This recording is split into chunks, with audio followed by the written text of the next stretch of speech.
Welcome to the AI Standards Stack with me, Michael Mainelli, Director at Zien Group. And me, Adam Smith, Chair of the AIQI Consortium. Each episode on AI Standards Stack, we discuss developments in AI assurance with guests from around the world that are leading the charge on the standards, ethics, and regulation of AI. On the show today, we're joined by Cindy Parokkil, who leads ISO's Standards and Public Policy Program and serves as ISO's AI Policy Lead. She's also Vice Chair of the AI Multimedia Authenticity Standards Working Group and was Program Lead for the 2025 International AI Standards Summit. In her current role, she leads ISO's strategic engagement with the international AI policy ecosystem, collaborating with global organizations and policy forums to ensure coherence between international standards and emerging AI policy frameworks. Well, welcome to the show, Cindy. It's a pleasure to have you on. And before we unpack the stack, it'd be nice if you just maybe gave the audience a flavor about what led you to the exciting world of ISO standards. Thank you so much for having me, Michael and Adam. It's a real pleasure to join you today about a conversation on standards and AI policy.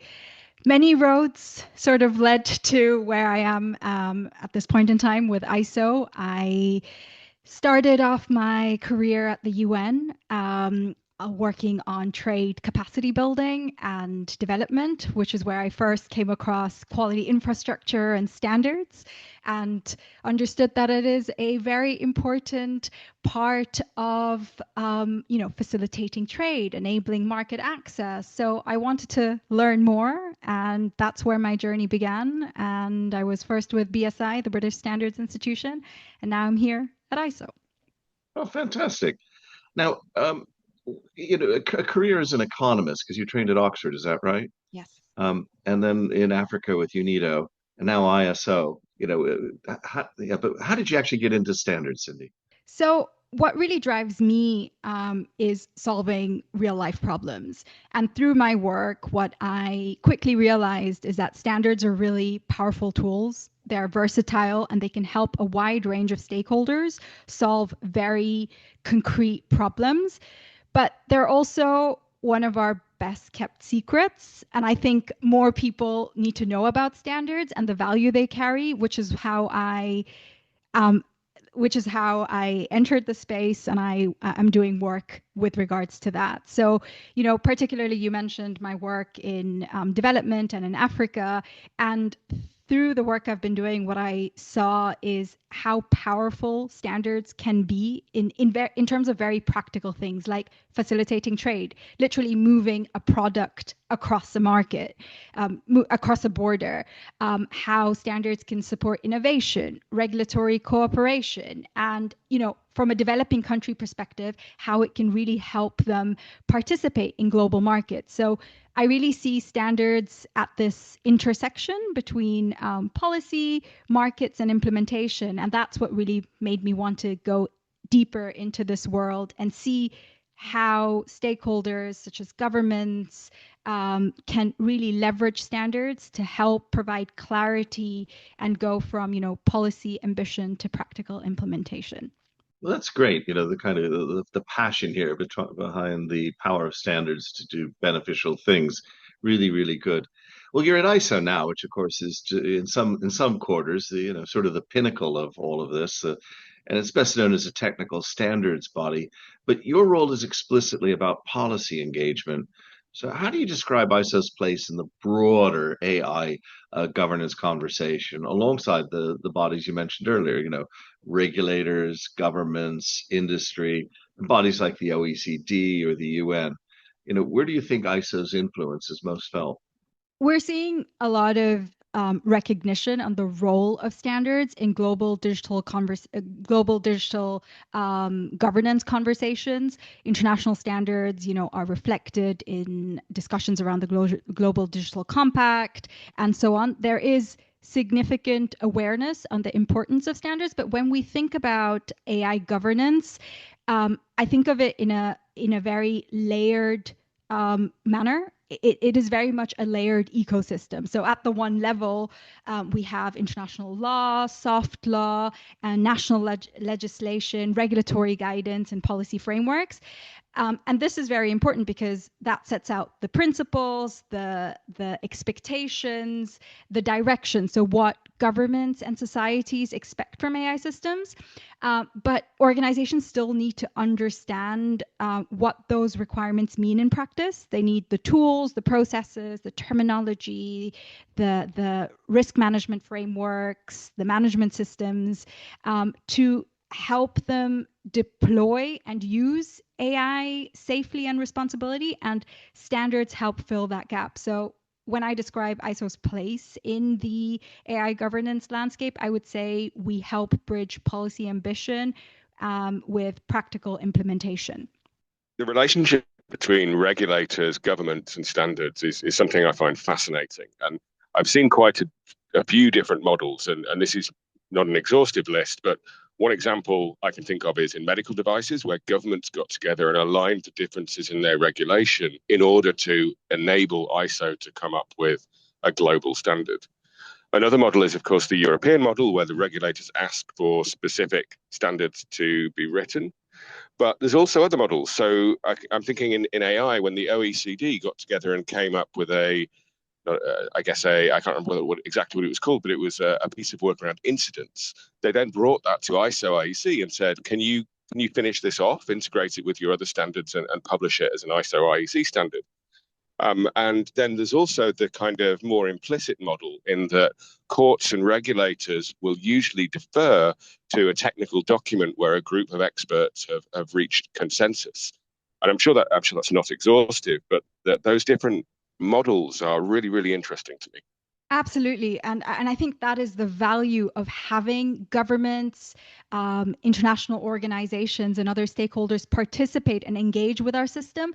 Because, when there is a need in the market and that is being identified, bringing that to ISO or IEC and sort of using that as a backbone to create a solution is how we can help markets. And that is something that we offer, and we very much welcome engagement and participation by international organizations and governments and civil society and all the stakeholders that are impacted by AI. Cindy, you last year there was a big accord, a joint statement in Seoul, and there were 4 commitments around AI, and they covered socio-technical approaches, human rights, multi-stakeholder collaboration, and capacity building, 4 big areas. I was wondering if you could tell us what's the importance of that statement? What does it mean in practice? And in a minute, maybe we could go briefly through those 4 areas, if you wouldn't mind. But why is that statement an important one? So the Seoul Statement was launched by IEC, ISO, and ITU at the International AI Standards Summit last year in December. And it presents an important reflection based on several years of engagement with the broader AI policy ecosystem. So there's been a lot of momentum in this space. We saw the AI with Trust conference in 2022, which helped bring together standards and policy conversation. We've seen the Council of Europe's Framework Convention on AI adopted in May 2024, and its non-binding framework called Hudaria. We have seen the Global Digital Compact adopted in September 2024. We've seen a lot of important work by the Partnership on AI on transparency and AI, and also work by the OHCHR outlining their views on the relationship between technical standards and human rights. So the Seoul Statement builds on that context. There have been a lot of questions that have been put to the standards community on how standards fit within the AI policy framework. So the statement, in a way, signals that the standards community is very much engaging with the policy-facing AI governance questions, such as, are the standards we develop socio-technical in nature? What is the relationship between voluntary standards and human rights and law at large?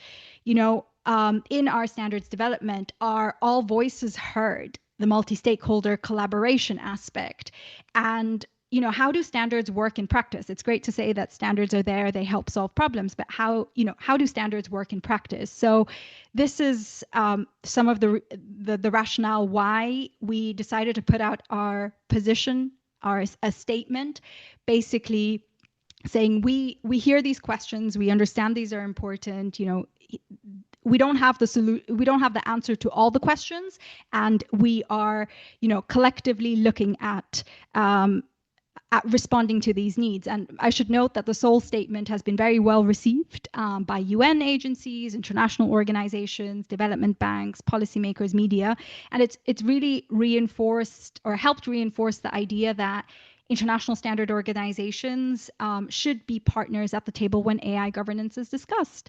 And it was also great to see that the AI Standards Summit that was organized by BSI, NPL, UCAS, and the Alan Turing Institute, held in Glasgow this year in March, also used the Seoul Statement as a common thread throughout the event.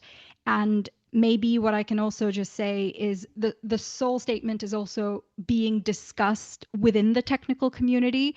It is important. It is important to keep in mind that it is not just an external communication tool. It really invites internal reflection.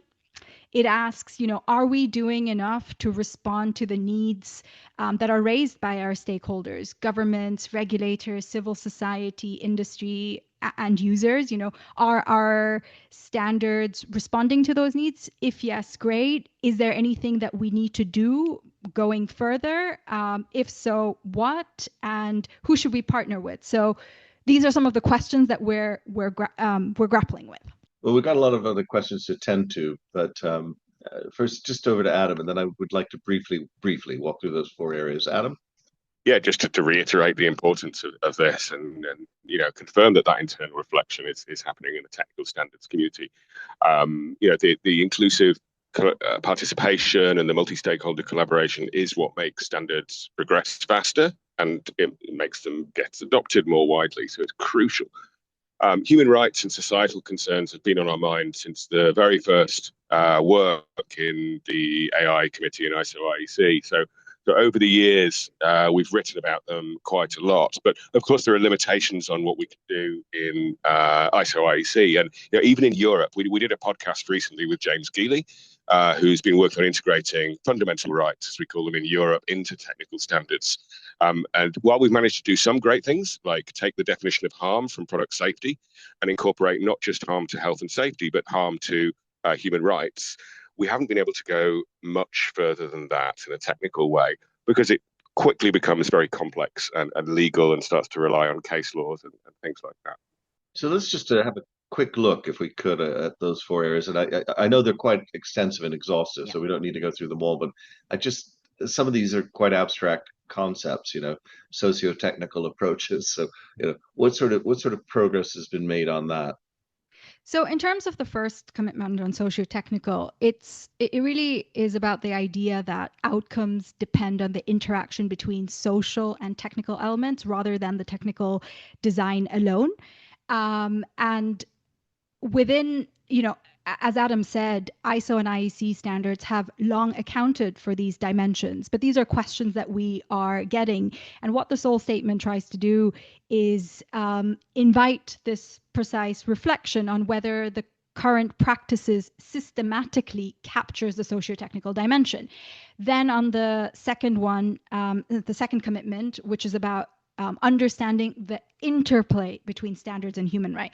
And the word interplay there is chosen very carefully, because it's really about differentiating what voluntary standards can do and what legally binding laws can do, and how the two interact. We as SDOs, we don't define human rights. That responsibility lies with the legislator, courts, and the competent public authorities. But what our standards do very often say is understand the legal context in which you operate, you as an organization operate in. So, is that enough? Stating that in the standard, or do we need to do anything else so that our standards can help organizations that wish to demonstrate compliance with their human rights obligations, should they wish to do so? Do we need to do anything else there? So it's really reflecting it's really calling for reflection on these important topics and understanding how far standards can go and, where they can't offer a solution. Well, I think that was really helpful in kind of just giving people a flavor of what these commitments are. I think we kind of get the multi-stakeholder collaboration as well. That's come across strongly. But maybe you just would like to finish with a remark or two on capacity building. So in terms of capacity building, that's a very important commitment to make sure that we deliver standards that meet the needs of the market and the stakeholders that we serve. And in terms of capacity building, there are two sides to it. There's capacity building internal to our organization. So this is getting, bringing different perspectives to the standards development table, be it, human rights perspective, government perspective, so that can be considered in an effective manner. And external to our organizations, it's helping the private sector and the public sector understand how standards can really complement legislation, policies, and assurance mechanism, and also explaining to them how they can contribute effectively to standards development. So capacity building has two sides to it. Now, my work in standards hasn't been as exciting as yours because we're about to move from Seoul to Singapore, and I'm just admiring your travel schedule here. Before we do so, we're going to have a little rehearsal, more for me than for you, I can assure you. I'll say ISO IEC JTC 1 SC 42 plenary. Could you unpack that, please, for the audience? Then we'll move into the question itself. What is the ISO IEC JTC 1 SC 42? That is definitely a mouthful. That is our technical committee that develops standards for AI. So that's where all the AI magic happens. That's great. So we can call it SC42, right? Perfect. For short. Okay. So you had a big plenary in Singapore. What were people doing there? Why were they there? Why did ISO bring them to Singapore, and what did they achieve? So, I mean, the plenary meeting and the technical meetings is where the technical experts come together from all the different countries and, develop the standards and address the issues that are at hand. From the work that I do at ISO with regards to policy engagement, I brought a group of 15 countries. So this is around 30 representatives to the SC42 plenary with the primary goal of connecting policy and standards, the policy and standards community. So we brought 15 countries. We deliberately brought a mix of developed and developing countries because AI governance is not only a concern for one region, every country is grappling with how to govern it. And each national delegation had two representatives, a national standards body representative and a senior government representative responsible for AI. So this could be a regulator or someone from the Ministry of ICT.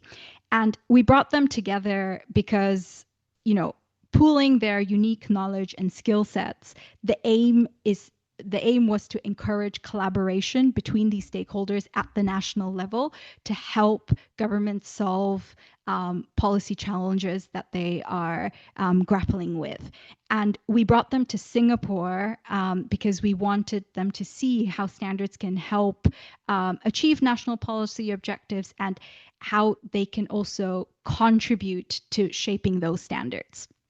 So this has been work that we're doing. This is part of a wider program that we're running, a capacity building journey, which started last July at AI for Good.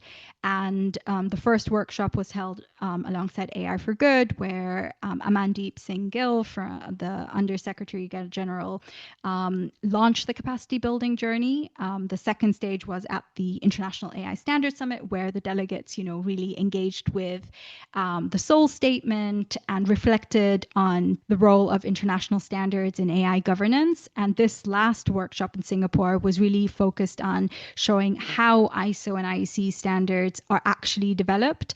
And this really matters because countries, see that they can actually shape and influence the development of standards, and provides them that opportunity to understand the system more. So it's called Subcommittee 42 because we have the answer to everything, if you don't mind me dropping in a Douglas Adams reference there. But one of the interesting things I think about the committee is the growth in the participation from developing countries over the past couple of years. So, I mean, obviously, we don't have everybody. I think there's 86 countries participating in SC42 out of 177 ISO members. But it's been really good to see that growth and start to see more and more, particularly Global South countries, join over the last few years. And I think that's an example of the sort of thing that this capacity building work really, really helps with. I love the Douglas Adams reference and deep thought, which we've definitely seen deep being used a few times in this sector. Cindy, could you just add just a tiny bit of color? I'm not asking you to do all 15, but could you name some of the larger nations that were there and some of the other nations you were trying to look at capacity just off the top of your head? So, as I mentioned, it's a mix of developed and developing countries. So we have the UK there, Canada, the Netherlands, Brazil, Uganda, South Africa, Malaysia, Indonesia, Saudi Arabia, the Bahamas. So we have a broad mix of countries at different levels of development, who are all, very interested in how standards can help solve their AI governance challenges. Great. Now, just a bit of color there. Thank you. That helps to hear some of them. Now, standardization has often been led by industry in many cases. In fact, in a number of cases, people see that as an enormous benefit. Industry moves at the pace that it needs, or close to it anyway, to deliver a standard that is shaped by a group of stakeholders and all that. But here you are pushing very hard for multi-stakeholder collaboration, government, civil society, human rights. All this sounds very good, and I'm not trying to denigrate it, but on the other hand, one says, oh my gosh, are we trying to boil the ocean? Are we trying to bring all these issues to the table and therefore not going to move forward? So where do you fall on that, I guess, a pendulum, really? No, that's a very good question. And I think, opening up AI standardization is essential because AI standards must be relevant not only for industry, but also for public policy, for society, and the people affected by AI systems. So if standards are going to support AI governance, then they need to be useful for different market actors and governance actors. And, I also want to emphasize that this is not something new. Multi-stakeholder collaboration is something that we really want across the board. The more views we have at the table, the better standards we can create. Yes, it might be more complex, but that makes the standard better at the end of the day.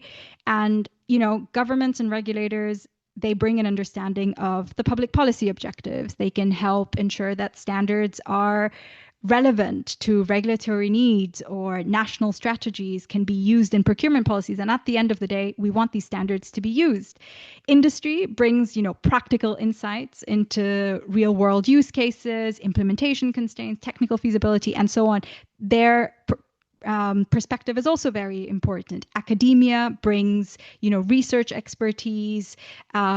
Civil society brings perspectives on the societal impacts, and these perspectives also need to be heard in the standards making process.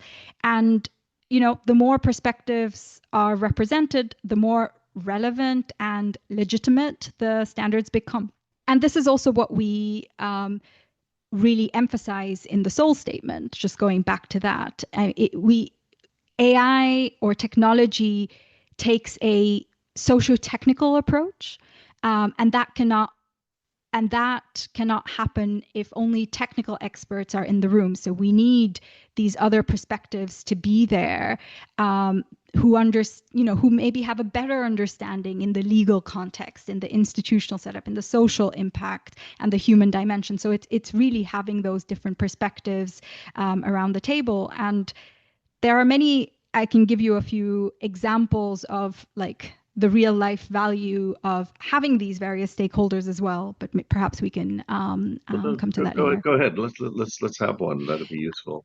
I think maybe just also starting with the UK. I think the UK AI Standards Hub is a great initiative in that it tries to really bring together the various stakeholders that are impacted by AI.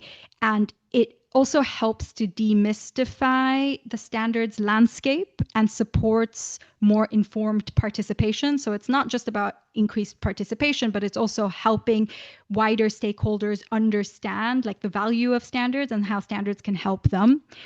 Another example I can give is the case of Malaysia.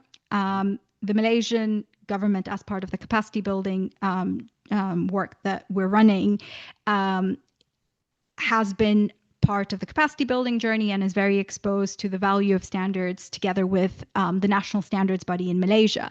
And as a result of participating in this work, the government launched a whole new initiative on AI standards.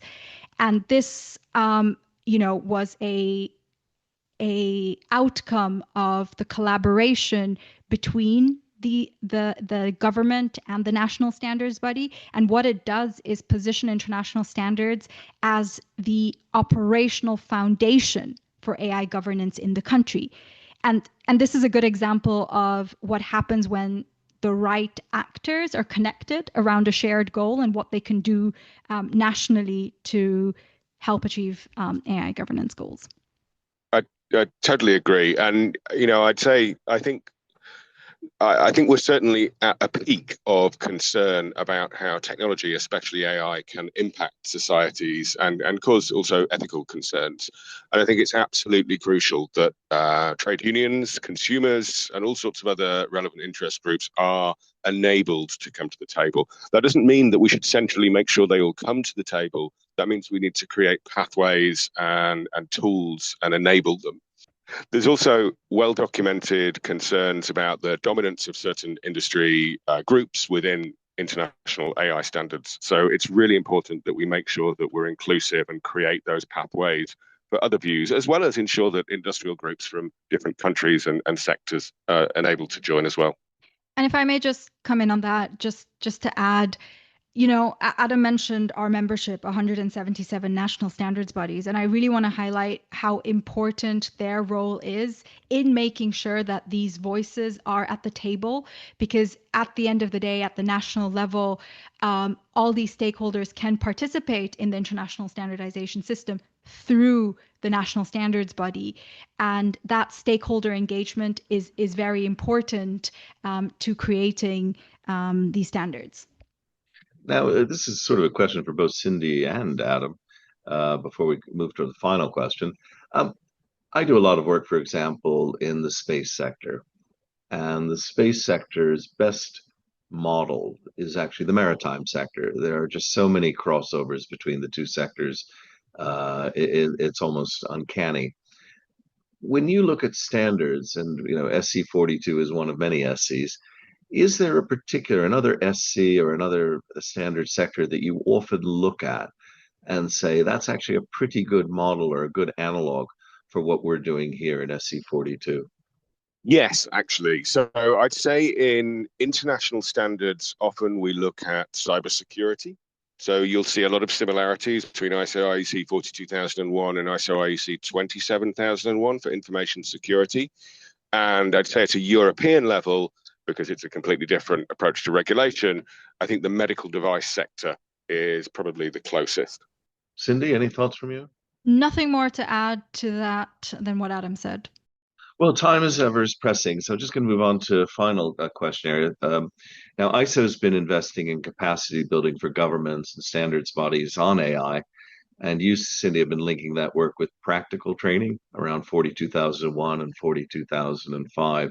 And this is really kind of a question for beginners. You've emphasized in this conversation, quite rightly, the importance of capacity building across the board. I see where you're coming from there. I really admire that.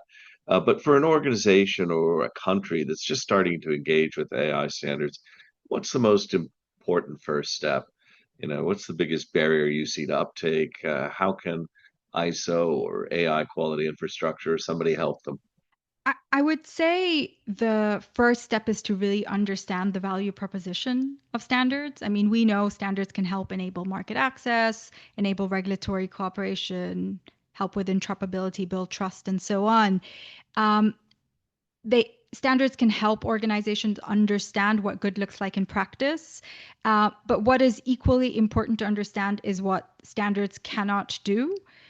Standards are not law. They also don't solve every governance problem by themselves, but standards interact with, other tools. So it's really understanding the context in which the organization operates. I think it's having clarity on what is the governance problem you as an organization or country is trying to solve, and then identifying which standards can help. But that also comes to one of the big barriers that I see often people talk about. They don't really know where to start.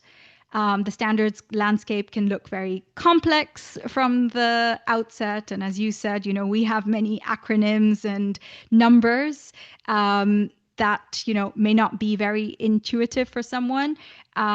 So it seems often I hear from engagement that someone might be trying to solve a very practical problem and look at standards, and they feel like they have to learn a whole new language before they can even begin to address that. And that is a barrier. So it's about us as a community trying to provide clarity on how the standards work together, where to start, based on your level of development, what can you do? And then it's really practical training. We reference the AIQI 42001 and 42005 standards in the capacity building work that we're doing. And the feedback that we got is that the training was very practical and helped stakeholders understand more than, the standard is important, but get into the details and understand how they could use it within their context. So training is essential, but it's understanding what you're trying to solve, what is the governance challenge, what standards can help, and then really like figuring out the details. And I cannot help but interject and remind the listeners that the AIQI training that Cindy just referenced is available on aiqi.org and is free to all. That's great. And Cindy, I think you've done a really great job of reminding us, particularly on that answer to the final question, the importance of keeping your eye on the value proposition. Hold on to that. That's probably one of the key things to do. Well, I'm afraid we have sadly run out of time, but we really want to thank you, Cindy, for sharing your valuable insights today. I'd like to also thank my co-host, Adam Leon Smith, and most importantly, all of you listening to this program. So join us next time for when we try to cover the full stack of AI standards, ethics, and regulation. Thank you very much.